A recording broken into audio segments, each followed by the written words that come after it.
여기 어린아이처럼 순수한 학생이 있는데요. 그 학생은 어른들이 이해할 수 없는 달콤한 맛에 매료되었다고 합니다. 과연 무슨 이야기인지 한번 전해드리겠습니다. 사연에 앞서 구독과 좋아요 잊지 마세요. 안녕하세요. 저는 영국 런던 외곽의 조용한 마을에서 태어나 자란 플로렌스입니다. 제 이야기가 여러분에게 작은 위로와 재미가 되길 바라며 제 사연을 보냅니다. 우리 가족은 소박하지만 따뜻한 가정입니다. 아빠는 지방 공무원으로 30년 넘게 한결같은 자리에서 성실하게 일하셨죠. 비가 오나 눈이 오나 매일 아침 6시에 일어나 신문을 읽으시며 하루를 시작하셨고, 저녁 식사 시간에는 꼭 가족이 모여 그날 있었던 일을 나누셨습니다. 아빠의 검소함은 우리 가정의 안정을 가져다 주었습니다. 특히 인상 깊었던 것은 아빠의 작은 취미였어요. 그분은 세계 각국의 우표를 수집하셨는데 그 중에서도 한국 우표에 특별한 애정을 갖고 계셨습니다. 플로, 이리 와봐. 이건 한국의 경복궁이라는 궁전이야. 보라, 이 섬세한 디자인과 색감을. 아빠는 루페로 우표를 들여다보며 감탄하곤 하셨죠. 어린 제게는 그저 작은 종이 조각이었지만 아빠에게는 마치 예술 작품 같았습니다. 가끔 유럽의 많은 건축가들이 한국의 전통 건축에서 영감을 받는다더구나. 균형과 자연과의 조화가 특별하거든. 이라고 설명해 주셨던 기억이 납니다. 엄마는 가정주부로서 집안의 모든 것을 완벽하게 관리하시는 분이셨어요. 계절마다 창가의 꽃을 바꾸고 일요일마다 정성스럽게 만드시는 로스트 비프는 우리 동네에서 소문이 날 정도였습니다. 무엇보다 엄마의 따뜻한 미소는 제가 힘들 때마다 큰 위로가 되었습니다. 엄마에게도 특별한 관심사가 있었는데 바로 동양의 차문화였습니다. 친구들이 오면 항상 오늘은 특별히 한국의 녹차를 준비했어요. 영국 홍차와는 전혀 다른 풍미를 느껴보세요 라며 자랑스럽게 내놓곤 하셨죠. 엄마의 찻잔 컬렉션 중에는 한국의 청자 찻잔이 가장 귀한 자리를 차지했고, 한국인들은 차를 단순한 음료가 아닌 마음의 평화를 찾는 방법으로 여긴대. 그들의 지혜가 느껴지지 않니? 라고 종종 말씀하셨습니다. 우리 집 서재에는 동아시아에 숨겨진 보물, 한국 같은 여행 책자들이 꽂혀 있었고, 부모님은 은퇴 후 꼭 한국을 방문하는 것이 꿈이라고 하셨습니다. 이런 환경이 무의식 중에 제 안에 한국에 대한 호기심의 씨앗을 심었는지도 모르겠네요. 저는 그런 부모님 밑에서 조용하고 성실한 아이로 자랐습니다. 말수가 적어 작은 숲속의 요정이라는 별명도 있었죠. 학교에서는 특별히 눈에 띄는 아이는 아니었습니다. 공부는 평범했고 체육 시간에는 항상 마지막으로 팀에 선발되었으니까요. 하지만 저만의 작은 세계가 있었습니다. 방 구석에 만든 작은 책장과 창가의 작은 화분들, 그리고 일기장이 제 보물이었습니다. 어느 날 학교 국제문화 수업 시간에 선생님이 물으셨습니다. 여러분, 전 세계에서 가장 빠르게 발전하면서도 전통을 잃지 않는 나라가 어디일까요? 아무도 대답하지 않자 선생님은 미소 지으며 말씀하셨죠. 바로 한국입니다. 불과 60년 만에 전쟁의 폐허에서 세계적인 경제 강국으로 성장했지만 여전히 그들만의 독특한 문화를 보존하고 있어요. 유럽의 많은 디자이너와 예술가들이 한국에서 새로운 영감을 찾는 이유입니다. 그때는 그 말의 의미를 완전히 이해하지 못했지만 어쩐지 가슴 한구석에 작은 궁금증으로 남았습니다. 유럽 사람들이 왜 그토록 한국에 매료되는 걸까? 그들만의 특별한 무언가가 있는 걸까? 이런 질문들은 제 마음 한켠에 조용히 자리 잡았고, 훗날 젤리 하나가 그 호기심의 문을 활짝 열어주게 될 줄은 그때는 몰랐답니다. 중학교를 지나 고등학교에 들어서면서 저의 내면적 성향은 더욱 뚜렷해졌습니다. 친구들이 쇼핑몰과 파티에 열광할 때 저는 도서관의 구석에서 셰익스피어와 제인 오스틴의 소설에 빠져 있었습니다. 방과 후에는 이어폰을 꽂고 클래식 음악을 들으며 창밖을 바라보는 것이 저의 일상이었죠. 플로, 이번 주말에 같이 영화 보러 갈래? 라는 친구의 말에 미안해, 나 읽어야 할 책이 있어서 다음에 가자라고 거절했어요. 이런 대화가 반복되면서 친구들은 점점 저를 초대하는 일이 줄어들었습니다. 솔직히 그때 저는 제 소심함이 미웠습니다. 다른 아이들처럼 활발하게 어울리지 못하는 제 모습이 때로는 큰 콤플렉스로 다가왔으니까요. 인생의 전환점은 종종 가장 예상치 못한 순간에 찾아옵니다. 저에게는 그 순간이 영국의 전형적인 우중충한 토요일 오후에 찾아왔어요. 창밖은 지루하게 내리는 가을비로 회색빛이었고 저는 담요에 몸을 감싸고 소파에 웅크린 채 무기력하게 TV 채널을 돌리고 있었죠. 책도 음악도 모든 것이 그날따라 재미없게 느껴졌습니다. 창가를 타고 흐르는 빗방울처럼 제 마음도 어쩐지 쓸쓸했어요. 또 다른 지루한 주말이었어요. 한숨을 내쉬며 채널을 바꾸던 그 순간 화면에서 흘러나온 화려한 색채의 향연이 제 눈을 사로잡았습니다. 그것은 단순한 TV 광고였지만 마치 제 무채색 세계에 갑자기 무지개가 내려앉은 것 같았어요. 알록달록한 과일 조각들이 투명한 젤리 속에서 춤추는 듯한 모습, 그리고 그것을 먹는 사람들의 얼굴에 번지는 행복한 미소. 후르츠 젤리라는 한국 제품의 광고였습니다. 화면 속 사람들은 젤리를 입에 넣는 순간 마치 마법에 걸린 듯 행복해 보였어요. 저 표정은 정말 연기일까? 정말로 그렇게 맛있는 걸까? 광고가 끝났지만 그 생생한 이미지는 제 머릿속에서 지워지지 않았습니다. 마치 회색빛 일상에 누군가 형형색색의 물감을 뿌린 것 같았어요. 심장이 살짝 빠르게 뛰고 있다는 것을 깨달았습니다. 이런 감정은 오랜만이었어요. 그날 밤 저는 마치 보물을 찾듯 인터넷의 구석구석을 뒤졌습니다. 손가락은 키보드 위에서 춤을 추듯 바쁘게 움직였고 시간이 얼마나 흘렀는지도 모르게 한국 후르츠 젤리에 관한 모든 정보를 수집했습니다. 블로그 후기, 유튜브 리뷰, 심지어 한국어로 된 웹사이트까지 번역기를 돌려가며 읽었죠. 이건 단순한 젤리가 아니었어요. 제 마음을 밝게 해주는 원동력 같았어요. 놀랍게도 그것은 단순한 간식이 아니라 한국의 문화와 정서, 그리고 아이들이 좋아하는 작품이었습니다. 한국의 제과회사들이 어떻게 전통적인 과일 디저트에서 영감을 받아 현대적인 젤리를 개발했는지, 왜 한국 사람들이 식감과 모양에 그토록 세심한 주의를 기울이는지요. 모든 것이 새롭고 매혹적이었습니다. 밤새 정보를 탐색한 저는 다음날 아침 일찍 눈 밑에 다크서클을 그린 채 침대에서 벌떡 일어났습니다. 마치 크리스마스 아침처럼 가슴이 설렜습니다. 서둘러 옷을 입고 평소에는 절대 하지 않던 일요일 아침 외출을 감행했습니다. 목적지는 도시 중심가에 있는 월드마켓, 세계 각국의 식품을 파는 곳이었죠. 한국 코너가 어디 있지? 가게 안을 헤매던 저는 마침내 작은 아시아 식품 코너를 발견했고 그곳에서 운명처럼 그것을 찾았습니다. TV에서 본 그 젤리였어요. 손이 떨릴 정도로 흥분된 마음으로 바구니에 여러 종류의 한국 젤리를 담았습니다. 계산대에서 점원이 이상한 눈으로 쳐다봤지만 저는 너무 설레서 신경 쓰지 않았어요. 집으로 돌아오는 버스 안에서 저는 봉지를 꼭 안고 있었습니다. 마치 보물상자를 품은 해적처럼요. 집에 도착하자마자 침대에 앉아 조심스럽게 첫 번째 젤리 패키지를 열었습니다. 포도향이 은은하게 퍼졌고 투명한 젤리 속에 자리 잡은 실제 포도 조각이 보석처럼 빛났습니다. 첫 한 입은 그저 말로 표현할 수 없는 감각이 입안에 퍼졌습니다. 부드럽고 탱글탱글한 식감, 그리고 인공적이지 않은 자연스러운 달콤함. 그리고 젤리가 녹으면서 입안에서 터지는 진짜 과일의 상큼함. 저는 눈을 감고 그 순간을 온전히 느꼈습니다. 마치 회색빛 영국 하늘 아래서 갑자기 따스한 햇살을 맞은 것 같았어요. 이게 바로 행복의 맛인가? 아주 오래전 한국 이모가 하나 입어 넣어주신 그 맛이었어요. 잊었던 기억이 생각나고 그때의 행복이 떠올랐죠. 이모는 제가 5살 때부터 10살이 될 때까지 매년 여름 저희 집에 오셨어요. 서울에서 오신 이모는 항상 작은 보따리에 한국 과자와 젤리를 가득 담아 오셨죠. 그 중에서도 포도 젤리는 이모의 특별한 선물이었어요. 우리 조카 입맛에는 이게 딱이지. 라고 하시며 제 손에 쥐어주시던 모습이 아직도 생생합니다. 이모는 항상 저에게 한국 이야기를 들려주셨어요. 서울의 번화가, 한강에서 보는 야경, 그리고 이모가 어릴 적 뛰놀던 시골 마을 이야기까지.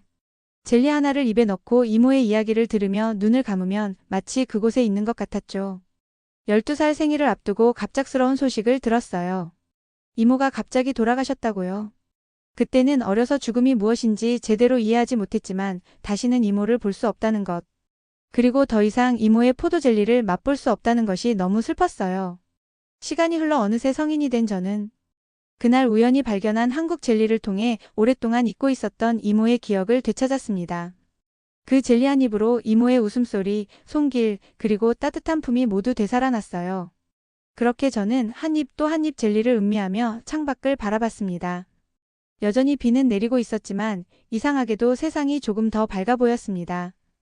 그 작은 젤리 하나가 제 마음속에 무지개색 다리를 놓은 것처럼요. 그날부터 저는 알았습니다. 이 작은 발견이 제 삶의 단순한 맛의 즐거움을 넘어 완전히 새로운 세계로 향하는 문을 열어주리라는 것을. 제가 그토록 갈망하던 색다른 모험이 시작되었던 거죠. 첫사랑의 열병처럼 한국 젤리에 대한 제 열정은 순식간에 전염병처럼 번져나갔습니다. 단순한 맛보기를 넘어 곧 진지한 수집의 단계로 발전했죠. 마치 어떤 중독성 있는 게임을 시작한 것처럼 저는 점점 더 다양한 젤리들을 찾아 헤매기 시작했습니다.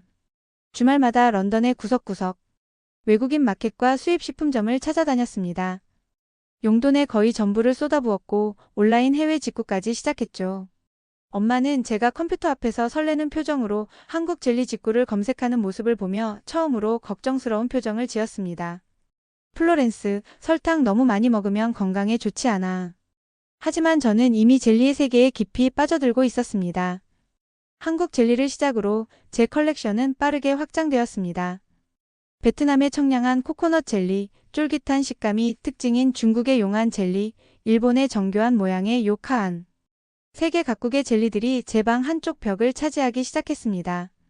침대 옆 원래책이 있던 선반은 어느새 젤리 박물관으로 변모했고 빈 젤리 패키지들은 마치 희귀 우표처럼 스크랩북에 정성스레 붙여졌습니다. 각 젤리마다 맛, 식감, 향, 그리고 먹었을 때의 느낌까지 상세히 기록했죠. 친구도 몇 없던 제가 처음으로 열정적으로 몰두한 취미였습니다. 이건 한국 복숭아 젤리인데 씹으면 실제 복숭아 과즙이 터지는 것 같아. 이건 딸기 맛인데 진짜 딸기가 통째로 들어있어서 식감이 놀라워. 저는 제 방에 혼자 앉아 젤리 하나하나를 마치 소믈리에가 와인을 음미하듯 분석했습니다. 비교 시식을 위해 작은 젤리 조각들을 나란히 놓고 맛의 차이를 기록하기도 했습니다. 온 세상의 젤리를 맛봤지만 결국 제 마음은 항상 한국 젤리로 돌아왔습니다. 특유의 부드러운 식감과 과하지 않은 달콤함, 그리고 무엇보다 실제 과일의 맛을 살리는 그 정성.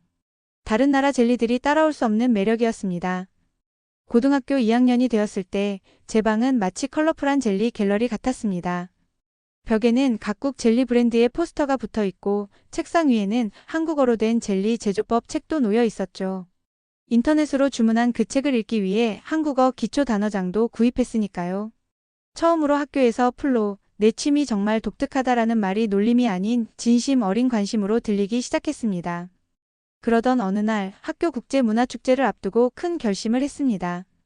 내가 젤리 부스를 열면 어떨까? 처음에는 두려웠습니다. 제가 사랑하는 젤리들을 다른 사람들이 우습게 볼까봐 혹은 아무도 관심을 보이지 않을까봐 걱정됐거든요. 하지만 이미 제 젤리 사랑은 그런 두려움보다 컸습니다. 부모님의 도움을 받아 작은 테이블과 전시대를 준비했고 세계 각국의 젤리를 맛볼 수 있는 플로의 글로벌 젤리 투어 부스를 오픈했습니다. 처음 일시간은 거의 아무도 오지 않았습니다. 축제장을 지나가는 학생들이 이상한 눈길로 저를 힐끗 보고 지나갈 뿐이었죠. 심장이 쿵쾅거려 귀까지 들리는 것 같았지만 저는 제가 좋아하는 한국 젤리 포도맛 하나를 입에 넣고 용기를 냈습니다. 안녕. 세계 젤리 여행을 떠나볼래? 처음으로 저에게서 나온 적극적인 말 한마디였습니다. 그리고 기적처럼 한 학생이 호기심에 제 부스에 다가왔습니다. 이거 다 젤리야? 왜 이렇게 다양해? 그렇게 한 명, 두 명씩 친구들이 모여들기 시작했고 막상 젤리를 맛본 아이들의 반응은 폭발적이었습니다. 와, 플로. 이 젤리 진짜 맛있잖아. 어디서 구한 거야? 이건 뭐야? 젤리 안에 진짜 과일이 들어있어? 너 이거 전문가 같은데. 젤리 마니아였어? 저는 생전 처음으로 많은 사람들 앞에서 자신감 있게 설명했습니다. 이건 한국의 프루티아 브랜드 젤리야. 보통 젤리와는 달리 천연 과즙이 80%나 들어있고 이 안에 있는 과일 조각들 봐. 마치 예술 작품처럼 투명하게 보존되어 있지? 한국 사람들은 음식을 만들 때도 미적 감각을 중요시한대. 이 섬세한 층들 보이지? 각 층마다 다른 과일 맛이 나면서도 조화를 이루는 거야. 놀랍게도 축제가 끝날 무렵에는 제 부스 앞에 긴 줄이 생겼고 준비한 젤리 샘플은 모두 동이 났습니다. 몇몇 선생님들도 찾아와 관심을 보였고 심지어 교장 선생님까지 제 부스를 방문해 매우 교육적이고 창의적인 전시라고 칭찬해 주셨습니다. 그날 밤 축제를 마치고 집으로 돌아오는 길에 저는 처음으로 인기라는 것을 느꼈습니다. 전교에서 젤리 소녀로 불리게 된 것이죠. 친구들이 복도에서 알아보고 인사하기 시작했고 갑자기 여러 그룹 활동에 초대도 받게 되었습니다. 플로, 이번 주말에 쇼핑몰 가는데 같이 갈래? 내가 추천하는 아시아 마켓도 가보고 싶어. 저기, 너 혹시 한국 음식점도 알아? 젤리 말고 다른 한국 음식도 맛있을 것 같아서. 젤리 하나로 시작된 이 작은 열정이 제 사회생활의 문을 활짝 열어준 것입니다. 덕분에 저는 조금씩 제 껍질을 깨고 나오기 시작했고 다른 사람들과 소통하는 법을 배웠습니다. 그리고 무엇보다 젤리는 저를 한국이라는 매혹적인 나라로 인도했습니다. 제 방 벽에는 이제 젤리 패키지뿐만 아니라 서울의 야경 포스터, 한글 문자표, 그리고 대한민국 지도까지 붙게 되었습니다. 처음에는 단순히 맛있는 젤리를 만드는 나라였던 한국이 이제는 제가 꼭 방문하고 싶은 그리고 더 알고 싶은 문화의 보고로 자리 잡았습니다. 한국에는 또 어떤 놀라운 것들이 있을까요? 매일 밤 베개 위에서 저는 그 궁금증과 함께 잠이 들었습니다. 고등학교 3학년 대학 입시를 앞둔 시기에 큰 시련이 찾아왔습니다. 아빠가 갑작스러운 회사 구조조정으로 일자리를 잃게 된 것입니다. 가정의 경제적 어려움은 저에게 큰 스트레스로 다가왔고 성적은 눈에 띄게 떨어졌습니다. 그때 유일한 위안은 한국 젤리였습니다. 매일 밤 공부에 지쳐 포기하고 싶을 때마다 저는 작은 한국 젤리 하나를 꺼내 먹으며 힘을 냈습니다. 그 달콤한 맛이 제게 포기하지 마, 플로렌스. 너는 할 수 있어라고 말해주는 것 같았거든요. 더 나아가 저는 젤리 패키지에 적힌 한국어 문구들이 궁금해졌습니다. 행복한 순간을 더 달콤하게라는 문구를 해석하기 위해 인터넷 번역기를 사용하다가 문득 한국어를 배워보고 싶다는 생각이 들었습니다. 지역 도서관에서 열리는 무료 한국어 입문 강좌에 등록했고 그곳에서 저는 한국 문화의 깊이에 완전히 매료되었습니다. 한글의 과학적인 체계, 한국 역사의 극적인 서사, 그리고 무엇보다 정이라는 독특한 문화적 개념에 깊은 인상을 받았습니다. 그리고 한국 드라마를 통해 본 서울의 현대적인 모습과 시골의 전통적인 풍경 사이의 조화로운 공조는 저에게 새로운 세계를 보여주었습니다. 플로렌스 워커, 동아시아학과 합격을 축하합니다. 그 합격 통지서를 받았을 때의 기쁨은 아직도 생생합니다. 젤리를 통해 시작된 한국에 대한 관심이 제 인생의 방향을 완전히 바꾸어 놓은 순간이었어요. 부모님은 처음에 왜 하필 동아시아학과인가? 라며 의아해하셨지만 제 방에 가득한 한국 관련 책자들과 한글 공부 노트를 보시고는 금세 납득하셨죠. 런던 대학교의 동아시아학과에서의 첫 해는 꿈 같았습니다. 한국어, 한국 역사, 문화, 경제에 대한 전문적인 강의를 들을 수 있다니? 심지어 교수님 중 한 분은 한국 젤리 회사에서 마케팅 컨설턴트로 일했던 경험이 있으셔서 수업 후 종종 그분과 젤리에 대한 심도 있는 대화를 나누기도 했습니다. 대학 2학년. 꿈에 그리던 교환학생 프로그램 지원서를 냈습니다. 목표는 당연히 서울이었죠. 하지만 인생이란 항상 예상치 못한 방향으로 흘러가기 마련. 파리요? 전 서울에 지원했는데 행정 오류로 저는 서울이 아닌 파리 소르본 대학으로 배정되었습니다. 처음에는 눈물을 흘리며 항의했지만 이미 모든 자리가 확정된 후였기에 어쩔 수 없었습니다. 한국에 가지 못한다는 실망감을 안고 저는 파리행 유로스타 기차에 몸을 실었습니다. 에펠탑 아래에서 한글 공부라니 뭐 이것도 나쁘지 않겠지. 파리에 도착한 첫 주는 적응하기 바빴습니다. 프랑스어는 학교에서 배웠지만 실전에서는 완전히 다른 언어 같았거든요. 그래도 다행히 기숙사 룸메이트인 마리는 친절했고 파리에 숨겨진 명소들을 소개해 주었습니다. 두 번째 주 화요일 생각지도 못한 사건이 일어났습니다. 마리가 추천한 생미셀 거리의 작은 카페 드 플레르에서 공부하고 있었어요. 햇살이 유리창을 통해 들어오는 따스한 오후, 저는 한국어 교재에 빠져 있었습니다. 안녕하세요와 감사합니다를 수십 번 중얼거리며 발음 연습을 하고 있었죠. 안녕하세요를 얼마나 되뇌었는지 모릅니다. 그때였습니다.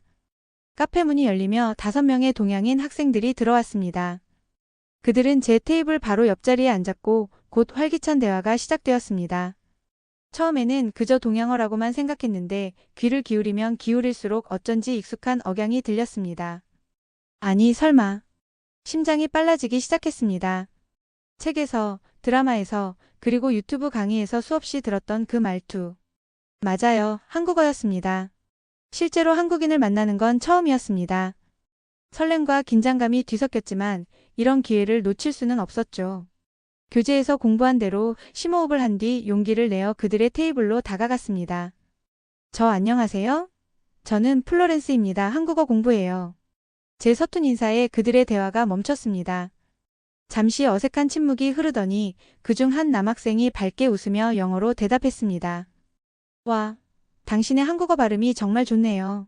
저는 민준이라고 합니다. 소르본 대학에서 교환학생으로 왔어요. 이 친구들은 모두 저와 같은 프로그램으로 온 한국 학생들이에요. 그렇게 우리의 첫 만남이 시작되었습니다. 놀랍게도 민주는 경영학을 전공하면서도 영문학에 관심이 많아 셰익스피어와 제인 오스틴을 좋아한다고 했습니다. 제가 어릴 때부터 즐겨 읽던 작가들이었죠. 그의 친구들도 모두 친절했고, 특히 여학생인 지연이는 제 한국어 공부를 도와주겠다고 자청했습니다. 영국인이 한국어를 이렇게 열심히 공부하다니 정말 신기해요. 우리도 영어 배우는 게 힘든데 한국어는 더 어렵잖아요. 지연이의 말에 민준이 한마디 덧붙였습니다. 특히 한국 젤리 때문에 한국에 관심을 갖게 되었다니 정말 독특한 스토리네요. 저도 어릴 때 그 젤리 자주 먹었는데. 그렇게 시작된 대화는 카페가 문을 닫을 때까지 이어졌습니다. 공통의 관심사가 이렇게 많다니? 셰익스피어부터 시작해 케이팝, 한국 드라마, 그리고 물론 젤리까지. 내일도 여기서 만날래요? 다른 한국 디저트도 소개해드릴게요. 민준의 제안에 저는 너무 기뻐 얼굴이 붉어졌습니다. 이렇게 파리에서 한국인 친구들을 사귀게 될 줄이야. 다음날 민준은 약속대로 카페에 나타났고 작은 종이 봉지를 들고 있었습니다. 이건 약과라고 해요. 한국 전통 과자예요. 그리고 이건 호떡, 겨울에 길거리에서 많이 먹는 간식이에요. 그의 선물에 감동하며 우리는 파리의 센 강변을 걸으며 이야기를 나눴습니다. 민주는 서울의 일상과 한국의 청년 문화에 대해 생생하게 설명해 주었고 저는 런던과 영국의 전통에 대해 이야기했습니다. 영국 사람들은 정말로 오후 4시에 티타임을 가져요? 한국에서는 정말 밤늦게까지 공부하나요? 문화적 차이에 대한 호기심 어린 질문들이 오갔습니다. 민준의 시선이 가끔 제 눈을 오래 바라볼 때면 이상하게 심장이 두근거렸습니다. 그날 이후로 우리는 거의 매일 만났습니다. 루브르 박물관에서 모나리자를 함께 보고 몽마르트 언덕에서 파리의 야경을 감상하고 세느 강변에서 기타를 치며 노래를 부르기도 했습니다. 민주는 심지어 한국어로 된 동요를 제게 가르쳐 주었고 저는 영국 민요로 답했습니다. 어느 날 에펠탑 아래에서 기념사진을 찍던 중 민준이 갑자기 진지한 표정으로 물었습니다. 플로, 난 내가 정말 특별하다고 생각해. 영국에서 온 금발 소녀가 한국에 이렇게 진심으로 관심을 갖다니. 내가 한국어로 말할 때마다 가슴이 두근거려. 순간 시간이 멈춘 것 같았습니다. 파리의 봄바람이 우리 주위를 감싸고 에펠탑의 반짝이는 조명이 민준의 눈에 반사되었습니다. 사실 나도 같은 마음이야. 그렇게 우리는 파리의 중심에서 프랑스어도 아닌 서툰 한국어와 영어의 혼합으로 서로의 마음을 확인했습니다. 민주는 제 손을 잡고 조심스럽게 물었습니다. 내가 서울에 돌아가면 너도 언젠가 올 수 있을까? 저는 망설임 없이 대답했습니다. 물론이지. 사실 그건 내 오랜 꿈이었어. 그렇게 파리에서의 교환학생 생활은 제게 단순한 학업 경험이 아닌 인생의 전환점이 되었습니다. 민준 덕분에 저는 책에서 배울 수 없는 생생한 한국 문화와 언어를 접할 수 있었습니다. 한국 속담, 일상 표현, 그리고 무엇보다 한국인의 따뜻한 정이라는 개념을 이해하게 되었죠. 우리는 함께 한국 영화를 보고 한국 음식을 요리하고 때로는 파리의 작은 한인 마트에서 젤리를 사 먹으며 제 컬렉션에 대해 이야기했습니다. 민준의 스마트폰에는 항상 케이팝이 가득했고 그 덕분에 저도 새로운 음악 세계를 발견하게 되었습니다. 파리에서 한국을 만나고 한국에서 영국을 발견하다. 민준이 우리의 관계를 설명하며 썼던 문장입니다. 서로 다른 문화의 만남이 얼마나 아름다운 하모니를 만들어낼 수 있는지 파리의 그 봄은 우리에게 가르쳐 주었습니다. 파리에서의 마지막 주 저는 큰 위기를 맞았습니다. 지하철에서 지갑을 도난당해 여권과 모든 현금, 카드를 잃어버린 것입니다. 이국 땅에서의 절망감은 이루 말할 수 없었습니다. 민주는 망설임 없이 자신의 숙소에 저를 초대했고 한국 음식으로 저를 위로해 주었습니다. 그가 끓여준 라면은 제가 먹어본 어떤 고급 요리보다도 맛있었습니다. 더 놀라운 것은 민준의 한국인 친구들이 모여 저를 위한 작은 모금을 했다는 사실이었습니다. 이건 우리 문화에서 정이라고 해요. 어려울 때 서로 돕는 것은 당연한 거예요. 그들의 따뜻한 배려에 눈물이 났습니다. 그날 밤 저는 한국이라는 나라와 그 문화의 진정으로 사랑에 빠졌습니다. 대학을 졸업한 후 저는 과감한 결정을 내렸습니다. 한국으로 건너가 광고회사에서 일하기로 한 것입니다. 한국 젤리 광고로 시작된 제 인생의 여정이 이제는 실제로 한국 광고를 만드는 일로 이어진 것이죠. 서울에 도착한 첫날, 저는 그 익숙한 달콤함을 찾아 편의점에 들어갔습니다. 그리고 그곳에서 우연히 다시 민준을 만났습니다. 그는 파리에서의 교환학생 프로그램을 마치고 서울로 돌아와 있었던 것입니다. 플로렌스, 정말 너야? 여기서 뭐 하고 있어? 믿기 힘들겠지만 난 이제 여기서 살아. 그리고 이 젤리를 사러 왔어. 우리는 함께 웃었고 그날부터 서울의 거리를 함께 걸으며 새로운 이야기를 쌓아갔습니다. 이제 저는 서울의 광고회사에서 외국인 마케팅 전문가로 일하고 있습니다. 한국 제품의 글로벌 광고 전략을 기획하는 일은 제가 꿈꿔왔던 것보다 훨씬 더 보람차고 즐겁습니다. 가끔은 제가 디자인한 광고를 영국의 TV에서 볼 때면 그날의 우연한 젤리 광고가 얼마나 큰 나비 효과를 가져왔는지 새삼 놀라게 됩니다. 민준과 저는 여전히 가깝게 지내고 있습니다. 그는 제게 한국의 아름다움을 보여주었고 저는 그에게 영국의 전통을 소개했습니다. 서로 다른 문화의 만남이 얼마나 아름다운 하모니를 이룰 수 있는지 우리는 매일 경험하고 있습니다. 젤리 하나로 시작된 이 여정이 제 인생을 얼마나 풍요롭게 만들었는지 모릅니다. 소심하고 내성적이었던 영국 소녀가 이제는 서울의 빠른 일상 속에서 자신감 넘치게 살아가고 있습니다. 한국은 제게 단순한 나라 이름이 아닙니다. 그것은 따뜻함, 정, 열정, 그리고 새로운 가능성을 의미합니다. 그리고 무엇보다 한국은 제게 집이라는 편안함을 주었습니다. 여러분도 작은 호기심을 무시하지 마세요. 그것이 여러분의 인생을 완전히 바꿔놓을지 누가 알아요? 제 이야기가 누군가에게 작은 용기를 줄 수 있기를 바랍니다.